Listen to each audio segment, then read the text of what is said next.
O nascimento de Isaque. O Senhor foi bondoso com Sara, como lhe dissera, e fez por ela o que prometera. Sara engravidou e deu um filho a Abraão em sua velhice, na época fixada por Deus em sua promessa. Abraão deu o nome de Isaque ao filho que Sara lhe dera. Quando seu filho Isaque tinha 8 dias de vida, Abraão o circuncidou, conforme Deus lhe havia ordenado. Estava ele com 100 anos de idade quando lhe nasceu Isaque, seu filho. E Sara disse: Deus me encheu de riso, e todos os que souberem disso rirão comigo. E acrescentou: Quem diria a Abraão que Sara amamentaria filhos? Contudo eu lhe dei um filho em sua velhice. Agar e Ismael mandados embora. O menino cresceu e foi desmamado. No dia em que Isaque foi desmamado, Abraão deu uma grande festa. Sara, porém, viu que o filho que Agar, a egípcia, dera a Abraão estava rindo de Isaque, e disse a Abraão: Livre-se daquela escrava e do seu filho, porque ele jamais será herdeiro com o meu filho Isaque. Isso perturbou demais Abraão, pois envolvia um filho seu. Mas Deus lhe disse: Não se perturbe por causa do menino e da escrava.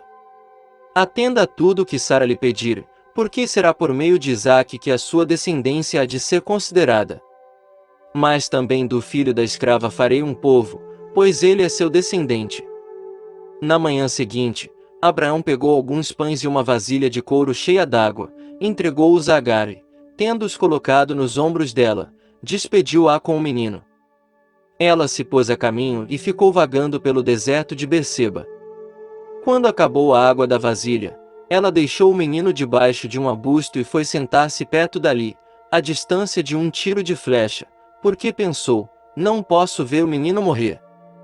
Sentada ali perto, começou a chorar. Deus ouviu o choro do menino, e o anjo de Deus, do céu, chamou Agar e lhe disse: O que a aflige, Agar?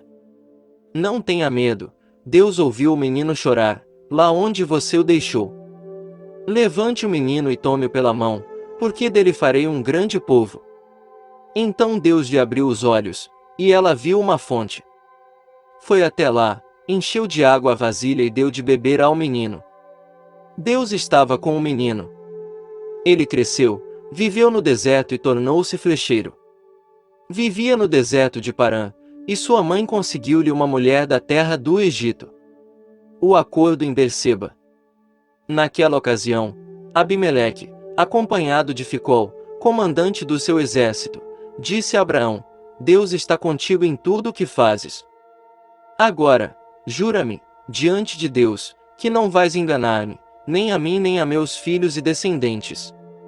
Trata a nação que te acolheu como estrangeiro com a mesma bondade com que te tratei. Respondeu Abraão: Eu juro.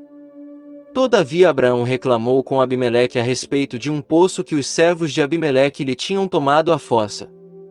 Mas Abimeleque lhe respondeu: Não sei quem fez isso. Nunca me disseste nada, e só fiquei sabendo disso hoje. Então Abraão trouxe ovelhas e bois, deu-os a Abimeleque, e os dois firmaram um acordo. Abraão separou 7 ovelhas do rebanho, pelo que Abimeleque lhe perguntou: Que significam estas 7 ovelhas que separaste das demais? Ele respondeu: Aceita estas 7 ovelhas de minhas mãos como testemunho de que eu cavei este poço. Por isso aquele lugar foi chamado Berseba, porque ali os dois fizeram um juramento. Firmado esse acordo em Berseba, Abimeleque e Ficol, comandante das suas tropas, voltaram para a terra dos filisteus. Abraão, por sua vez, plantou uma tamargueira em Berseba e ali invocou o nome do Senhor, o Deus Eterno. E morou Abraão na terra dos filisteus por longo tempo.